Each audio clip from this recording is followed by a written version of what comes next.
Ya, bismillahirrahmanirrahim. Assalamualaikum warahmatullahi wabarakatuh. Waalaikumsalam warahmatullahi wabarakatuh.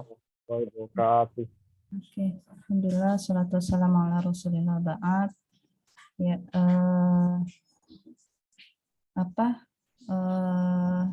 ya, Ibu mohon maaf ya atas keterlambatannya pada hari ini karena ada agenda sebelumnya. Ibu menguji proposal, kemudian ada beberapa kendala teknis di sini, jadi mohon dimaafkan atas keterlambatannya. Untuk hari ini kita masuk 2 pertemuan ya, pertemuan 1 dan 2. Nanti kalian absen pada tanggal besok karena sepertinya Kalam punya pengaturan baru. Kita tidak bisa bikin absen pada hari yang sama, jadi sudah seperti itu aturannya. Ya, kemudian bagi yang ingin sholat, ya silahkan pergi saja untuk sholat ya bagi yang senantiasa melaksanakan sholat 5 waktu di masjid. Nanti setiap pertemuan Ibu punya reportnya dari masjid. Oke, untuk hari ini kita akan membahas yang pertama itu tentang kontrak kuliah. Kemudian yang kedua itu adalah pengantar pengenalan pola atau sedikit pemberitahuan hal-hal apa saja yang akan kita pelajari selama 1 semester ini di mata kuliah pengenalan pola.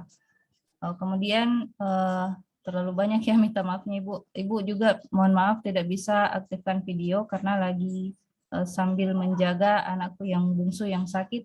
Yang kita tahu sekarang lagi musim sakit ya. Semoga yang lagi sakit disembuhkan sama Allah agar bisa beraktivitas seperti semula. Oke, sekarang Ibu mau share screen. Mungkin untuk pembahasan kontrak kuliahnya Ibu to the point aja ya. Ibu tidak bahas di bagaimana identitas mata kuliah kita karena adik-adik pasti sudah tahu nih mata kuliah ini namanya pengenalan pola, ada 2 SKS. Kemudian mungkin juga sudah ada beberapa yang kenal sama Ibu. Ya, Ibu adalah Siska Andra ini, boleh dipanggil Ibu Siska. Yang baru kenal, salam kenal. Adapun yang perlu mungkin Anda ketahui bagi yang belum pernah saya ajar agar bisa memenuhi kontrak kuliahnya ya. Jadi Ibu itu berpatokan sama kontrak kuliah. Jadi bukan di dalam kontrak kuliahnya Ibu itu bukan hanya sekadar absen yang akan Ibu nilai, tapi juga bukan hanya absen tapi adalah beberapa kontrak yang kita sepakati. Ya, berikut Ibu akan share. Ya, ini adalah contoh penilaian Ibu di semester lalu. Bisa dilihat? Bisa dilihat? Iya, Ibu. Iya, Microsoft Excel ya yang tampil. Tampil di Iya, Bu. Ya. Iya, Bu. Oke. Jadi ini contohnya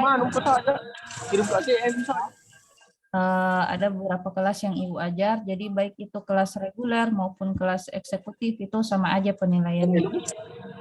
Cuman karena kita lagi di masa pandemi, yang berbeda itu mungkin di sini, standarisasi nilainya. Ya. Standarisasi nilainya, Ibu sangat turun drastis. Ya, kenapa? Karena kita dibatasi oleh pertemuan tatap muka. Jadi benar-benar hanya menilai keaktifan kalian mengerjakan tugas. Cukup kerjakan 1 tugas aja, bahkan meskipun ya ini mungkin agak sedikit berubah ya. Kalau memang tidak aktif sama sekali, tidak ada tugas, mungkin dia nilai error. Ini sorry Ibu belum ubah. Jadi cukup kerjakan 1 tugas sudah bisa mendapatkan nilai C. Kemudian ditambah lagi dengan tugas-tugas yang lainnya, apalagi mengerjakan tugas meet, final, dan aktif di kelas, maka insya Allah sudah bisa dapat nilai A. Jadi mudah sih insya Allah dapat nilai A di kelas. Nah, kemudian di sini kemungkinan ada 3 tugas, ya, tugas 1, tugasnya, kemudian dibantu dengan tugas meet, ya, berupa tugas project, kemudian ada juga tugas project final. Jadi ada di semacam ujian gitu. Tugas project. Tapi dengan syarat untuk penilaian tugas. Langsung panas. Perhatikan ya. Jadi bagi yang mengerjakan tugas, tolong hindari kopas atau copy paste ya. Silahkan kerjakan menurut originalitas masing-masing. Lebih baik sederhana jawabannya dibanding kalian bagus jawabannya tapi hasil dari menyontek pada teman yang lain. Nah, ini sebentar kita bahas bagaimana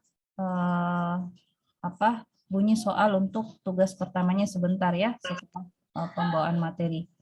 Yang mungkin kita perlu sepakati pada pertemuan pertama ini adalah persentase untuk masing-masing total tugas, mid, dan finalnya.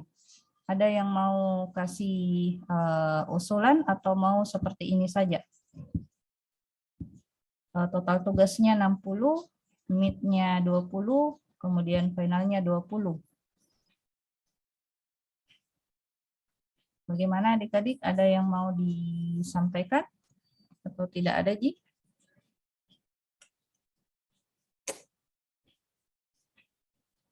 Halo? Seperti ini. Kayak gitu misalnya, Bu. Iya, begini aja ya. Oke. Jadi total tugasnya 60, mid-nya 20 dan finalnya 20. Kemudian di sini ada nilai bintang. Ya, bintang ini Ibu berikan kepada mereka yang aktif di kelas. Ya, baik itu aktif bertanya atau aktif menjawab. Di antara kelas yang Ibu ajarkan pada tahun lalu, tidak ada yang dapat nilai bintang. Iya. Jadi sangat disayangkan ya kalau selama 1 semester tidak ada yang pernah menjawab.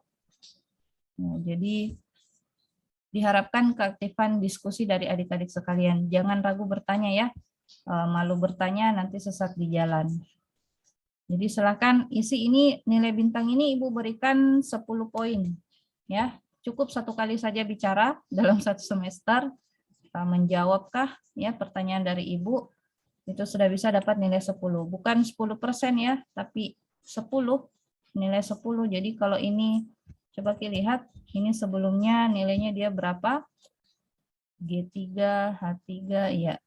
Sebelumnya dia 75, ketika saya berikan 10, itu bisa up nilainya jadi 85. Seperti itu, lumayan toh. Nah, misalnya siapa ya yang nilainya rendah ini, misalnya B-, tadinya nilainya dia B-, kemudian saya tambahkan nilainya 10, jadinya B.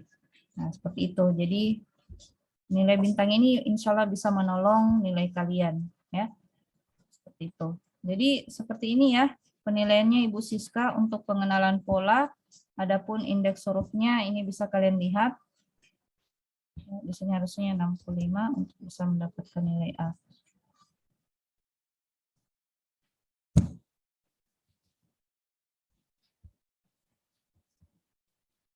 Ya, seperti ini deh standar nilainya Ibu. Ya, jadi tidak ada nilai D, tidak ada. Ya, yang ada dari E kemudian naik ke C. Cukup kerjakan 1 tugas sudah bisa dapat nilai C. Dan berikut-berikutnya baru bisa dapat nilai A jika lengkap ya. Nah, perhatikan ini untuk mendapatkan nilai A cukup 65. Jadi kerjakan saja semua tugas, ikut 1 kali meet atau cukup 1 kali bicara saja di kelas. Tidak perlu kerja mid dan final, insya Allah sudah bisa dapat nilai A. Ya, kalau sempurna jawaban tugasnya ya, kalau sempurna semuanya dapat 100. Kalau nggak sempurna ya silahkan ditambahkan dari nilai mid dan final. Ya Bu, kenapa sih berbasis nilai banget Ibu Siska? Ya bukan Ji bilang Ibu ajarkan Ki untuk bureng atau kejar nilai ya, bukan. Ibu hanya mengajarkan bagaimana bukan hanya sekedar mengumpul tugas, tapi bagaimana kalian bisa mengerjakan ya tugas tersebut. Karena dimanapun kalian berada, ketika sudah lulus dari perkuliahan, kalian akan menghadapi dunia kerja, itu kan pasti akan diberikan juga pekerjaan, diberikan tugas oleh atasan-atasan kalian nantinya. Ataukah kalau ada yang mau jadi pengusaha, ya tidak ada itu pengusaha sukses yang tidak dibangun dari nol ya. Jadi semua pasti ada usaha. Jadi ini maksudnya Ibu mau sampaikan saja seberapa besar usaha kalian supaya bisa lulus di mata kuliahnya Ibu. Harapannya bukan hanya sekedar lulus dapat nilai C, harapannya semoga bisa kalian dapat nilai A semuanya ya. Ya, perhatikan kini banyak sekali kasihan yang tahun lalu nilainya error-error karena diam-diam aja begitu ya. Padahal Ibu itu insya Allah bagus kalau kalian bagus komunikasinya. Misalnya, Ibu, saya di kampung, terkendala jaringan, bagaimana sebaiknya saya tidak bisa ikut Zoom, karena Ibu Siska kan setiap pertemuan harus aktif Zoom. Komunikasikan saja, ya, jangan diam-diam, begitu. Insya Allah pasti Ibu kasih solusi. Oh, kalau gitu enggak usah Mida ikut kelas, cukup kerjakan saja tugas yang ada di kalam, begitu. Begitu, gampang Ji, semua bisa dikomunikasikan, yang penting bagus bahasanya kalian ya, sopan, bagaimana cara kalian berkomunikasi dengan dosen, bukan kayak berkomunikasi dengan teman ya. Ya, kita juga harus pandai bagaimana berkomunikasi dengan dosen, supaya dosennya bisa empati sama kondisi tak masing-masing, begitu. Ya, kemudian kita lihat juga kelas yang lain, ini C2 ya lumayan. Ya, enggak ada Ji yang dapat error. C3 juga lumayan. Tapi sayang sekali nilai A sangat jarang yang dapat, kasihan.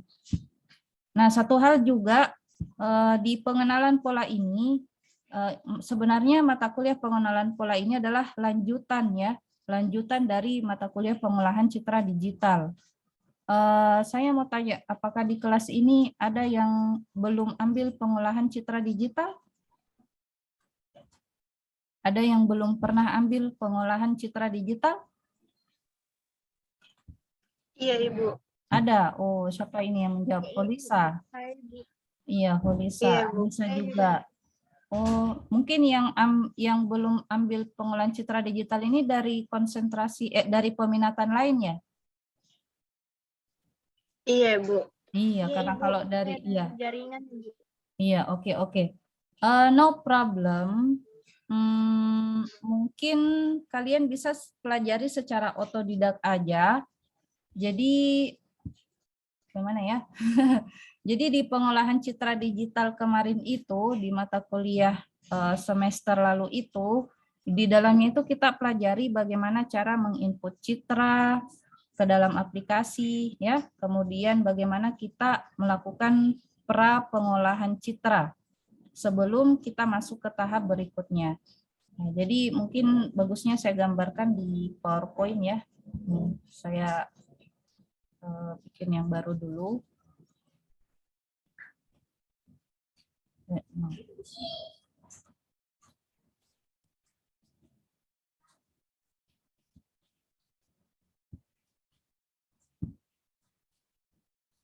Tampil di PowerPoint-nya belum?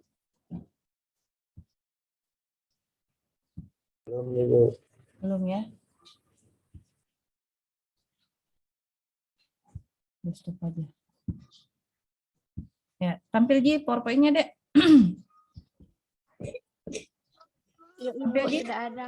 Ya, oke. Ya, jadi pengolahan citra digital itu ada beberapa tahapannya. Ya, tahapan PCD menuju ke pengenalan pola.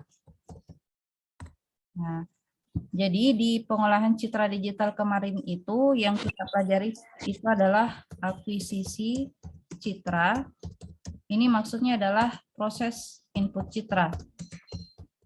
Ya, gampang Ji ya. Ini bisa kalian pelajari otodidak. Kemudian yang kedua, setelah Anda berhasil melakukan input citra, selanjutnya melakukan proses yang namanya pra pengolahan citra. Pra pengolahan, pre-processing kalau bahasa Inggrisnya ya, pra pengolahan. Nah, pra pengolahan di sini ini banyak yang bisa kita lakukan di sini. Ini satu semester ini kita pelajari kemarin di pengolahan citra. Ada namanya konversi. Ini tolong dicatat ya bagi yang tidak mengambil pengolahan citra. Ya, kenapa? Karena Ibu kasih PR. PR maksudnya kalian belajari sendiri secara otodidak ya. Jadi kalian pelajari bagaimana cara melakukan konversi citra. Konversi citra itu ada 2 macam. Ada namanya konversi dari citra RGB ke grayscale. RGB itu citra berwarna, kemudian ke keabuan. Ada juga dari grayscale ke binar. Nah, ini konversi citra. Ya. Ini tolong kalian pelajari secara otodidak. Kemudian prapengolahan yang kedua yang bisa kalian pelajari adalah setelah kalian berhasil melakukan konversi citra dari berwarna ke keabuan atau dari keabuan ke binar. Binar itu artinya dia citra hitam putih, hanya 2 warnanya, hitam atau putih. Kalau grayscale keabuan, ada gradasi dari hitam ke putih, ada abu-abu di tengahnya. Nah, setelah kalian berhasil melakukan konversi, selanjutnya lakukan beberapa operasi ya pada citra tersebut. Nah, operasi ini yang ada banyak. Ada namanya filter. Filter itu ada banyak lagi metodenya. Ada namanya geometrik. Nah, geometrik ini kita ubah citranya, baik itu dari size-nya kah, baik itu dari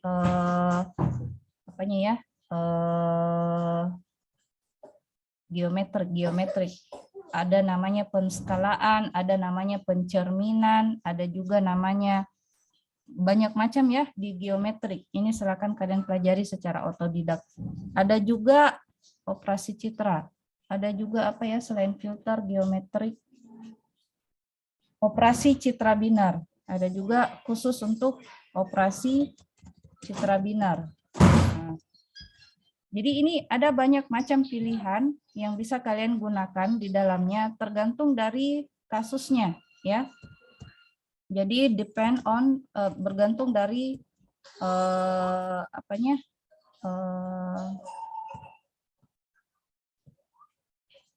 bergantung dari kasus kasus topik ya, topik penelitian yang ingin kalian pecahkan begitu. Tergantung dari kasus topik penelitian yang ingin kalian berikan solusi. Jadi tidak semua sama rata di pengolahan citra ini, tidak semua bisa kita pukul rata, tergantung dari kasus. Nah, ini sebentar kita bahas masing-masing contoh kasus topik penelitian pada pengenalan pola. Nah, jadi ini PR ya untuk adik-adik yang belum mengambil pengolahan citra digital pada semester lalu, silakan kalian pelajari ini secara otodidak. Boleh lewat YouTube-nya Ibu ya. Ada di materi ajarnya Ibu, dia open access di YouTube, bisa kalian lihat saja, cari namanya Ibu Siska Andraini, input citra, insya Allah ada gitu, atau Ibu Siska Andraini konversi citra ada, begitu juga dengan operasi-operasi citra. Nah, setelah kalian mengetahui bagaimana melakukan akuisisi dan pra pengolahan citra, maka tahapan selanjutnya itu adalah ini saya di sini aja ya, nggak bisa jadi copy, nggak bisa ke sini tadi. Setelah pra pengolahan, maka kita masuk ke tahapan selanjutnya, namanya ekstraksi fitur. Nah, ekstraksi fitur ini adalah proses pengambilan nilai fitur atau ciri dari suatu citra.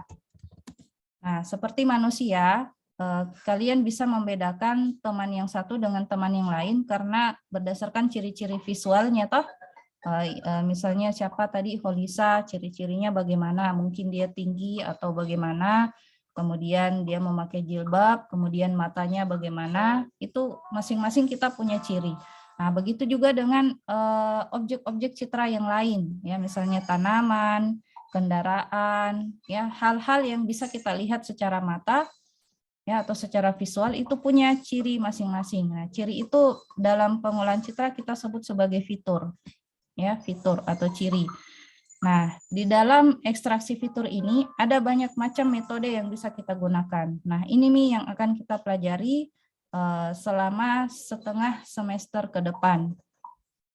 Ya, jadi pertemuan 1 sampai pertemuan 6, insya Allah metode ini akan kita pelajari. Ada banyak macam metode ekstraksi fitur. Jadi diharapkan setelah kalian mengetahui dan mempelajari beberapa metode yang ada dalam tahapan ekstraksi fitur ini, adik-adik sekalian mampu memilih metode ekstraksi fitur mana yang cocok berdasarkan ini lagi, ya. Jadi selalu kita kembali ke sini berdasarkan kasus masing-masing. Nah, seperti itu. Jadi insya Allah tidak akan ada yang sama nanti pengerjaan tugasnya, karena nanti akan Ibu suruh masing-masing mahasiswa untuk mengumpulkan satu judul yang bisa kalian gunakan selama 1 semester ini untuk mengerjakan tugas. Ya, jadi beda-beda nanti nama citranya, beda juga metode yang akan kalian pilih nantinya dalam proses ekstraksi fiturnya. Nah, setelah selesai kita dapatkan nilai fitur atau ciri dari suatu citra yang kita mau amati, maka sudah bisa lanjut ke tahap selanjutnya, yaitu recognition. Nah, ini nih inti dari pengenalan pola, yaitu bagaimana kita bisa membuat aplikasi yang mampu memberikan output ya berupa identifikasi atau pengenalan dari citra yang diinputkan, ya, citra yang diinputkan. Dalam hal ini yang kita mau uji atau testing. Nah, seperti itu. Jadi pengenalan pola ini tujuan utamanya itu adalah adik-adik mampu membuat aplikasi yang dapat melakukan identifikasi atau pengenalan dari objek citra yang Anda inputkan nanti berupa pengujian atau testing. Nah, jadi misalnya kalian mau identifikasi, baru-baru ini anak bimbingannya Ibu, dia mau bikin aplikasi yang mampu mengidentifikasi tanaman herbal berupa cemangi, ya. Ya, jadi berbasis mobile ditambah dengan teknologi, terserah kalian mau berbasis teknologi, berbasis web, apapun bisa, ya, berbasis desktop terserah kalian. Yang penting bisa melakukan input citra, bisa dilakukan prapengolahan, ekstraksi fitur,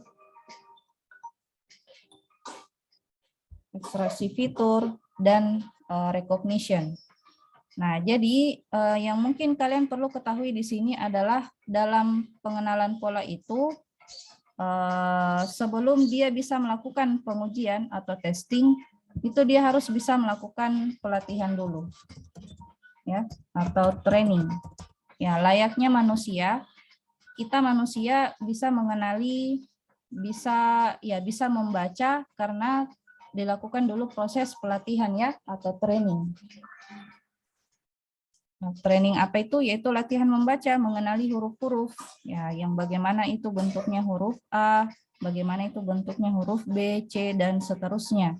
Nah, aplikasi pengenalan pola itu seperti itu juga bentuknya. Dilakukan dulu pelatihan, ya, atau training, dikenalkan dulu padanya, ini loh citra huruf A, ini loh citra huruf B, ini loh citra huruf C sampai Z.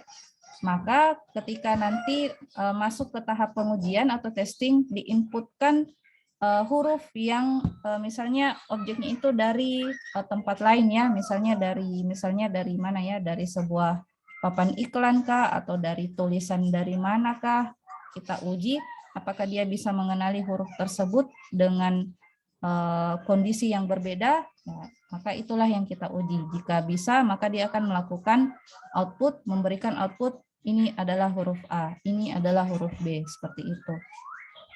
Ya, jadi pengenalan pola ini adalah salah satu cabang ilmu dari kecerdasan buatan. Nah, jadi kita akan di tahapan recognition ini kita bisa menggunakan metode yang kalian pelajari di dalam AI, ya, artificial intelligence atau kecerdasan buatan, Bisa juga kalian menggunakan metode yang ada pada data mining. Ya, jadi semua bisa kita gunakan metodenya ya. Data mining di sini maksudnya dalam hal metode klasifikasinya, khusus klasifikasinya ya.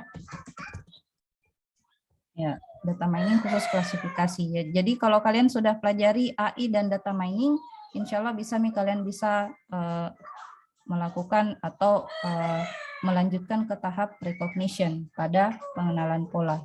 Seperti itu.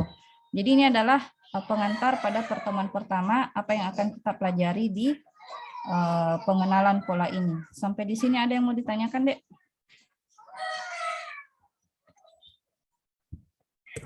Ada yang mau ditanyakan? Nggak ada, Ji? Jadi sudah bisa tergambar apa yang kalian akan pelajari di pengenalan pola ini? Udah ya. Kemudian bagaimana dengan apa tadi?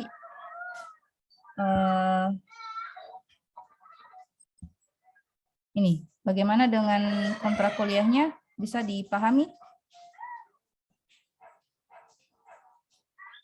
Bisa kira-kira diikuti kontrak yang Ibu berikan?